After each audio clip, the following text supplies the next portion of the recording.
Hey everybody, Joe Vanourney, Cherry the Geek TV. We are here at the 25th anniversary of Planet Comic-Con, Kansas City, with Sandy King Carpenter, who is the co-founder and CEO of Storm King Comics. Sandy, welcome to Cherry the Geek TV. Thank you. So you started as an accomplished producer in the film industry, right? You worked with people like Walter Hill and Francis Ford Coppola and John Cassavetes, and of course your husband, John Carpenter, who you started as, I believe, script supervisor on They Live, and then moved into a producing capacity, Vampires and Ghosts of Mars and films like that, correct? I actually started as an animator in film industry, then was a script supervisor, and I was a script supervisor on Starman with John, and then moved into They Live and Prince of Darkness, and those I was a producer. So how did the working in the film world transition into starting this comic book company back in 2012?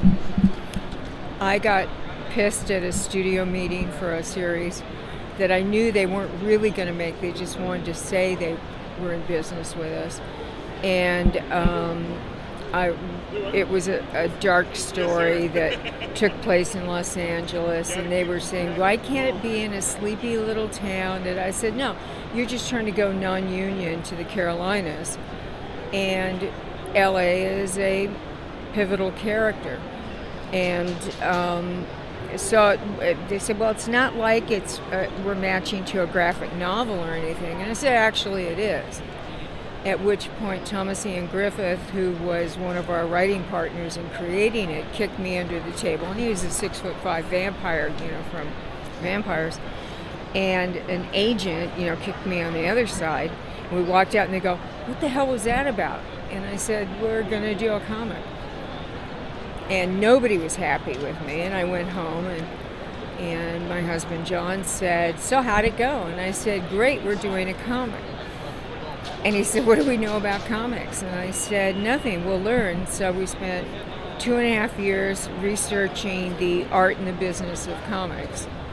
And they had asked him for years to put his name on comics that were substandard. They just wanted to sell them by using his name. So we knew our audience crossed over gaming, comics, movies, television. And so that started our first comic, Asylum. And Asylum and Tales from for Halloween Night are the two.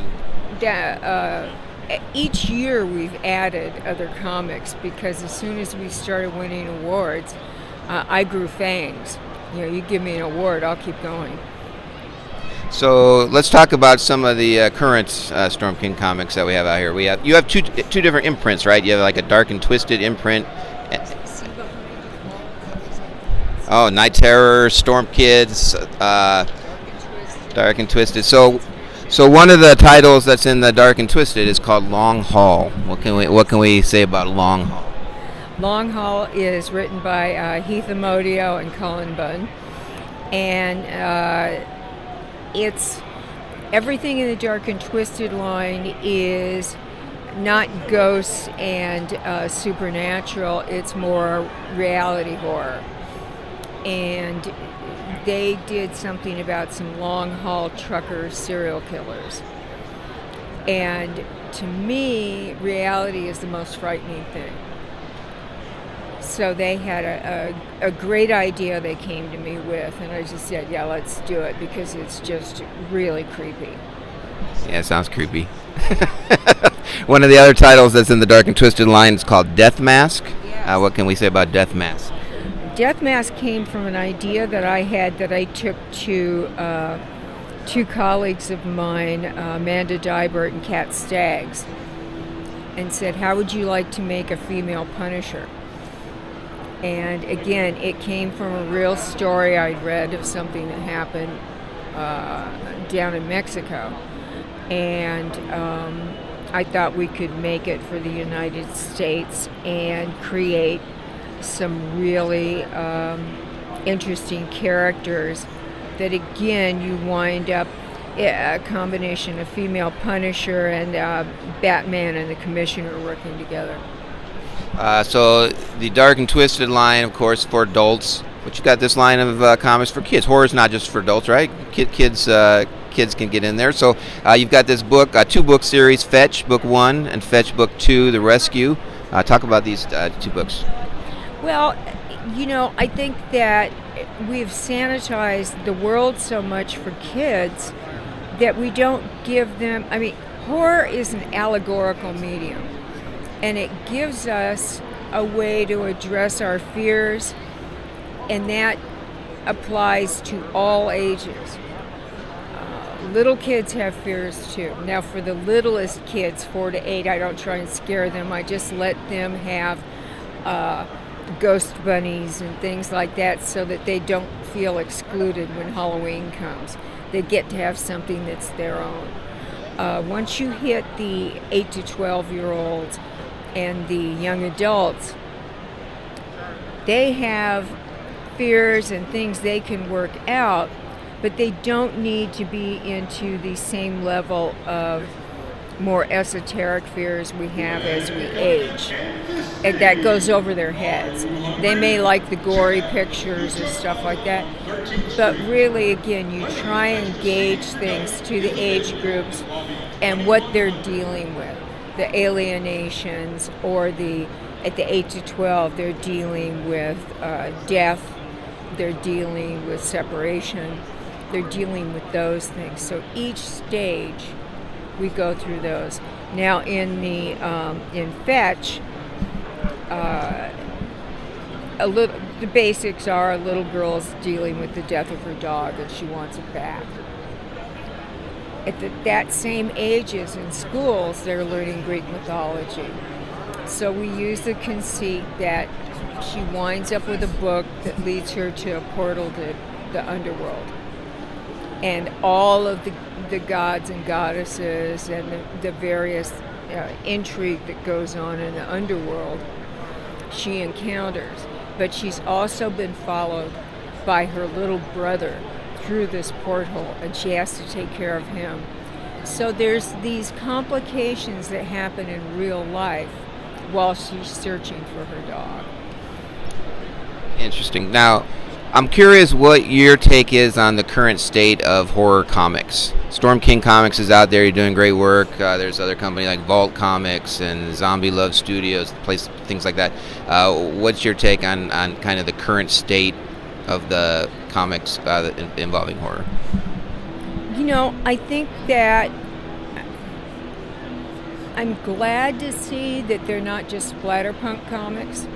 I'm glad to see that there's a little more depth to them. When you have people like Joe Hill launching big comic lines, and his younger brother now doing it as well, when you have some of the bigger voices in comics addressing bigger issues, because in comics we can do anything for the same budget. You don't have to have 2 people in a room. We can create whole fantasy universes like we do in our science fiction. So I think that some of the edgier, more interesting horror is being done in graphic novels. I'm curious also what your take is on the current state of the horror film industry. It seems like in the 80s, there were all these films that are looked upon, especially your husband's films, all these like classics. I think the 90s it kind of dipped a little bit, but I think there's been a little bit of a resurgence. But I'm curious what your take is on that, on the current state. I mean, I know you left to start this company, as you just said, because you were dissatisfied with how those meetings went. But what do you think? That was 2012. Decade later, what are your thoughts? Well, I didn't leave the movie industry. I just augmented. I think that you're right. 90s it took a dip, and they didn't respect the audience, in my opinion. They just decided it was a cash cow, and they figured if you threw blood against the wall, that was a horror movie. And again, I think that you have to examine what is it you're trying to say. Do you have anything to say, or do you just think it's good enough to chase around with a weapon and kill a bunch of people? As soon as Freddy became a comedy, there was a downhill slide. I think there's a reason that some of the originals, Tobe Hooper's Chainsaw, John's original Halloween, the original Nightmare, George Romero's Night of the Living Dead, they hold up because underneath they're talking about other things. And I think they work. You've now got Jordan Peele, who's really hitting it. You know, he's really bringing something out there. Chris Landon's doing a good job. There's guys who have stories to tell, and things that when you look beyond the mirror, or you look in the mirror and you're forced to face yourself. You know, who are you really? I think you get something cool going. Well, it's awesome. I'm excited to talk to you. It's great what you're doing here with Storm King Comics. Make sure you check them out. There's Long Haul, Death Mask, the kids, Storm Kids series, Fetch Book 1, Fetch Book 2. Sandy, thank you so much for chatting with us today on Cherry the Geek TV. Thank you. And stay tuned for more coverage here in Kansas City at the 25th anniversary of Planet Comic-Con.